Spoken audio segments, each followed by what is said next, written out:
One of the main reasons why we think exercise is so good at prolonging our health span is due to what's known as the costly repair hypothesis.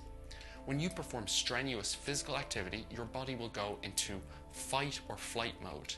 Your endocrine system will release cortisol, epinephrine, and other stress-related hormones to speed up your heart and mobilize your reserves of energy. As your muscles work, they will consume more calories and will release waste compounds that compromise your cellular machinery, while your mitochondria will leak lots of harmful reactive oxygen species that damage DNA and other molecules throughout your body. A strenuous workout will actually damage your muscles. They will sustain micro tears as you struggle to finish the workout. But once you stop exercising, your body begins to repair the damage caused by the workout and may also repair some accumulated damage. In this way, your body becomes better prepared for future exercise sessions.